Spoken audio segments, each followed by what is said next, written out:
नमस्कार प्यारे बच्चों, आशा करता हूँ आप सब अच्छे होंगे। तो चलिए शुरू करते हैं। तो आज हमारे सामने मैथमेटिक्स की वर्कशीट है और वर्कशीट का नंबर है 132। चलिए देखते हैं आज की वर्कशीट में हम क्या करेंगे। दिशा दीदी कॉलेज में पढ़ती हैं और साथ साथ अपने जेब खर्च के लिए एक बुक शॉप में पार्ट टाइम नौकरी भी करती हैं। उन्हें किताबों से बेहद प्यार है। वह अपने लिए कुछ किताबें खरीदना चाहती हैं। किताबों की कीमत 2000 रुपये है। तो जो कीमत बताई हुई है यानी कि जो किताब खरीदनी है 2000 रुपये की किताब है। वह हर दिन 75 रुपये जमा करती हैं। क्या वह एक महीने में किताबों के लिए पूरे पैसे जोड़ पाएंगी? यानी कि अगर एक दिन में सिर्फ 75 रुपये जमा हो रहे हैं तो ऐसे ही अगले दिन फिर से 75 रुपये जमा होंगे, यानी कि कुल मिला के 75 जमा 75 और तीसरे दिन फिर से 75। ऐसे ही अगर एक महीने तक यानी कि 31 दिन तक अगर पैसे जमा किए जाएं, कितने 75 रुपये एक दिन में जमा किए जाएं, तो 31 दिन में क्या 2000 रुपये जमा किए जा सकते हैं? चलिए देखते हैं। हमें पता है एक दिन में 75 रुपये जमा करने हैं। 75 रुपये का क्या मतलब है? 70 रुपये और 5 रुपये। तो अगर दोबारा 75 में 75 जोड़ना है, यानी कि अगर 2 दिन हो गए हैं 75 रुपये जोड़ते हुए, तो फिर से 70 और 5 75 रुपये जुड़ जाएंगे। और ऐसे ही तीसरे दिन होगा, ऐसे ही चौथे दिन होगा। तो अगर हम देखें 4 दिन में 75 को 4 बार जोड़ना पड़ा, यानी कि 70 भी 4 बार जुड़ा है और 5 भी यहां पर 4 बार जुड़ा है। यानी कि हम ये कह सकते हैं अगर 75 को 31 दिन तक जमा करना है तो 75 को 31 बार जोड़ना पड़ेगा, यानी कि 75 को 31 से गुना करना पड़ेगा, जो कि किसके बराबर आएगा? 70 को 31 बार जोड़ने के और साथ ही साथ बचे हुए 5 को भी 31 बार जोड़कर जो उत्तर हमें मिलेगा उनको आपस में जोड़ना है। यानी कि हम क्या कह सकते हैं, 75 को अगर 2 से गुना करना है तो आप 70 को 2 से गुना करिए और 5 को भी 2 से गुना करिए, जो उत्तर आपको मिले उनको जोड़ दो। ऐसे ही 75 को 31 बार जोड़ने का क्या मतलब है? पहले 70 को 31 बार जोड़ो और फिर 5 को 31 बार जोड़ो, लेकिन 31 तो खुद ही 30 और 1 है, यानी कि पहले 70 को हम कितनी बार जोड़ें? 30 बार, और फिर 70 को एक बार और जोड़ दें। 70 को एक बार जोड़ने का मतलब है 70 को 1 से गुना करना, यानी कि ये तो हमने 70 को 31 बार जोड़ा है और बचा हुआ हमें 5 को 31 बार और जोड़ना है, यानी कि 5 को पहले 30 बार जोड़ लें, यानी कि 5 गुना 30, और साथ ही साथ एक बार और जोड़ लें 5 को, यानी कि 5 गुना 1। यानी कि ये जो उत्तर हमें मिलेगा और ये वाला जो उत्तर हमें मिलेगा, हमें इन दोनों को भी जोड़ना है। फिर हमें सारा पता लग जाएगा कि 75 को हम 31 बार जोड़ेंगे तो कितनी संख्या हमें मिलेगी। यानी कि 75 को 31 से गुना करने का क्या मतलब है? यही मतलब है कि 75 होता है 70 और 5 और 31 होता है 30 और 1। तो पहले 70 को 30 बार जोड़ेंगे, यानी कि 70 को 30 से गुना करेंगे। 70 को 30 से गुना किया तो हमारे पास आया है 2100। कैसे? 2 जीरो तो है ही, ये 2 शून्य यहां लगा दिया हमने और 7 और 3 की गुना यहां पे लिख दी 21। तो इसका मतलब अगर हमें 75 को 31 बार जोड़ना है तो पहले 70 को 30 बार जोड़ेंगे, फिर 70 को एक बार और जोड़ेंगे। ये तो हमें पता लग गया कि 70 को 31 बार जोड़ने का उत्तर क्या है। साथ ही साथ 5 को भी तो 31 बार जोड़ना है, तो 5 को पहले 30 बार जोड़ लेंगे, 5 गुना 30, और 5 को फिर से एक बार और जोड़ लेंगे, ये आ गया 5। तो हमारे पास 4 उत्तर आ गए। एक तो आ गया है 70 को 30 बार जोड़ने का, एक आ गया है 70 को एक बार जोड़ने का, ऐसे ही 5 को 30 बार जोड़ने का, 5 को एक बार जोड़ने का।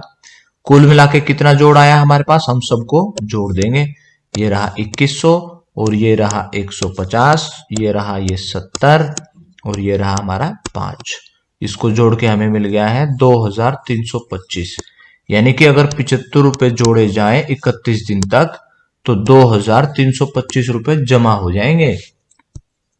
पर जो किताब खरीदनी है वो तो 2000 रुपए की है। तो क्या इतने पैसे जुड़ जाएंगे कि किताब खरीद सके? बिल्कुल जुड़ेंगे। तो किताब 2000 रुपए की है, जुड़ गए हैं पैसे 2325 रुपए। तो बच गया कितना? इसको हम घटा के यहां लिखेंगे, आपको कॉपी में घटा कर लिखना है। 2325 घटा 2000 रुपए, आपके पास कितने पैसे बच जाएंगे? 325 पैसे आपके पास बच जाएंगे। तो कुल मिलाकर हमारा जवाब हो जाएगा 325 रुपए। चलिए अगला देखते हैं। दिशा अपने मोहल्ले के बच्चों को कहानियां भी सुनाती है। बच्चे दिशा दीदी से इसलिए बहुत प्यार करते हैं। उसके पास 18 बच्चे अलग अलग समय कहानी सुनने आते हैं। उसने सोचा क्यों न वह उन सब बच्चों को त्योहार पर किताबें भेंट दे। अब एक किताब की कीमत है 28 रुपए। तो हर बच्चे को किताब देनी है, तो 18 बच्चे हैं। अब 28 रुपए की एक किताब है, 28 को 18 बार जोड़ना पड़ेगा हमें, तब हमें पता लगेगा कि कितने रुपए की सारी किताबें आएंगी। तो 28 को 18 बार जोड़ने का क्या मतलब है कि हम 28 को 18 से गुना कर दें। और 28 को 18 से गुना करने का क्या मतलब है कि 18 को 28 से गुना कर दें। और 18 होता है 10 और 8, और 28 होता है 20 और 8। तो सबसे पहले हम 20 को 10 से गुना करेंगे, 2 शून्य तो है, 2 शून्य हम यहां लगाएंगे, और 2 को 1 से गुना करके उत्तर लिखेंगे। 2 और 1 की गुना होती है 2, तो यहां आ जाएगा हमारा 200। इसके साथ साथ हम 20 को 8 से भी गुना करेंगे, ये आ जाएगा हमारा 8 को 2 से गुना करने पर आता है हमारा 16, और 1 शून्य हम यहां लगा देंगे 160। और फिर 8 को भी 10 से गुना करना है, तो 8 को 10 से गुना किया तो हमारे पास 8 गुना 1 8, और बच गई शून्य, यहां लगा देंगे 80। इसी के साथ साथ 8 को 8 से भी गुना करना है, ये आ जाएगा हमारा 64। तो कुल मिला के हमारा जवाब क्या हो जाएगा? हम क्या लिखेंगे? 200 जमा 160 जमा 80 और जमा 64। इसको जोड़कर हमारा उत्तर क्या आएगा? 200 तो यहां है और 100 यहां पर है। 160 का क्या मतलब होता है? 100 और 60। तो 200 और 100 300 तो ये हो गए हमारे पास। अब बच गए हैं 60, 80 और 64। 60 और 60 हो गए हमारे पास 120, 120 और 80 हो गए हमारे पास 200, और 4 हो गया ये 204। तो 204 और ये हमारे पास हो गए थे 300, तो ये कुल मिला के हो गया हमारे पास 504। अपनी किताबें खरीदने के बाद दिशा दीदी के पास जितने रुपए बचे थे, 325 रुपए बचे थे। क्या वह उतने रुपए से बच्चों के लिए किताबें खरीद पाएगी? अब बच्चों के लिए किताबें खरीदनी है तो 504 रुपए लगेंगे, लेकिन बचे हुए पैसे हैं 325, तो नहीं खरीद पाएंगी। अगर यदि नहीं तो कितने और रुपए जोड़ने होंगे? 325 रुपए में हमें कितने रुपए और जोड़ने हैं कि हम 504 रुपए तक पहुंच जाएं? हम ये देखेंगे कि 504 और 325 का अंतर कितना है। तो 504 में से हमें 325 को घटाना पड़ेगा, तभी तो हमें अंतर पता लगेगा कि कितने रुपए और जोड़ने हैं। तो 4 में से 5 हम घटा नहीं सकते हैं, तो ये 4 यहां से 50 से इसको हासिल लेना पड़ेगा, यहां बच जाएंगे 49, और एक हासिल यहां चला जाएगा, यहां हो जाएंगे 4 की जगह 14 है। 14 में से 5 घट जाएंगे, बच जाएगा 9, और यहां पर 9 में से 2 घट जाएंगे 7, और यहां 4 में से 3 घट जाएगा 1। तो कुल मिलाकर 179 इतने रुपए हमारे पास और जरूरत पड़ेगी कि हम 504 रुपए की किताबें खरीद सकें। चलिए अगला प्रश्न देखते हैं। दिशा दीदी का गुणा करने का तरीका आपने समझ लिया होगा। आप भी इसी तरीके से नीचे दिए गए सवाल हल करने का प्रयास कीजिए।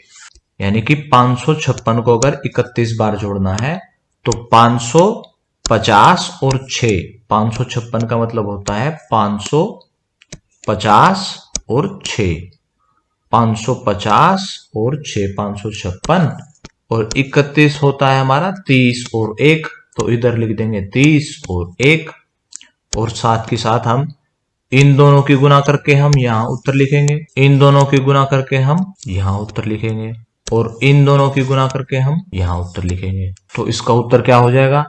500 को 30 से गुना किया, पहले 5 को 3 से गुना करते हैं, ये आ जाता है हमारे पास 15 और ये 3 जीरो हम यहाँ लगा देंगे। साथ साथ 50 को फिर से 30 से गुना करना है, पहले 5 को 3 से गुना किया तो 15 और फिर यहाँ एक जीरो है, यहाँ एक जीरो है तो 2 जीरो। 6 को 30 से गुना करेंगे, पहले 6 को 3 से गुना करते हैं, 6 को 3 से गुना किया तो 18 और 30 की एक जीरो यहाँ हम लगा देंगे।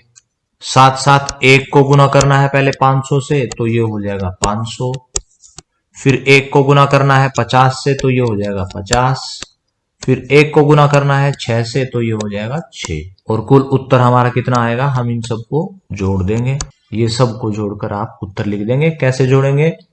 ये देखिए 15,000 और ये 1,500 है तो 15,000 और 1,000 16,000 तो हो गए और 500 और 500 1,000 और हो गया 17,000 हो गया। 17,180 और 56 इनको जोड़कर आपको यहाँ उत्तर लिख देना है। ये उत्तर आ जाएगा हमारा 17,236। अगला प्रश्न देखते हैं। 556 को हमें 28 से गुना करना है तो 556 होता है 550 और 6। क्यों? क्योंकि 56 होता है 50 और 6 और 500 और है तो 500 को भी यहां लिख दिया, 28 को लिख दिया हमने 20 और 8। चलिए गुना करके लिखते हैं। 20 को 500 से गुना करना है तो पहले 2 और 5 की गुना लिख लेते हैं 10 और फिर यहाँ पे बची हुई 2 जीरो और 1 जीरो, ये 3 जीरो यहाँ लिख देंगे तो ये हो जाएगा हमारा 10,000। अगला लिख देंगे हम 20 और 50 की गुना, पहले 2 और 5 की गुना लिखते हैं 10 और ये 2 जीरो लगा देंगे हम यहाँ पर, ये हो गया 1000। और इसके बाद हम 20 और 6 की गुना करेंगे, पहले 6 को 2 से गुना करेंगे और साथ में लगा देंगे 0, 120। फिर हम 8 को गुना करेंगे 500 से तो पहले 8 और 5 की गुना करते हैं, 8 और 5 की गुना होती है 40 और 2 जीरो हम और लगा देंगे, ये हो जाएगा 4000। फिर हम 50 की गुना करेंगे 8 से, 8 को 5 से गुना किया तो 40, फिर से एक जीरो और लगा देंगे 400। फिर 8 की गुना करेंगे 6 से, ये हो जाएगा 48। कुल मिला के इनको जोड़ देंगे। अब 10,000 है और 1,000 तो 11,000 तो हो गए और साथ ही साथ 4,000 और हैं, 11 और 4 15 तो 11,000 और 4,000 15,000 तो हो ही गया है हमारे पास और 400 और 100 520 तो 15,520 के आसपास उत्तर आएगा। इसको जोड़ के देख लेते हैं, हमारा उत्तर आएगा 15,568।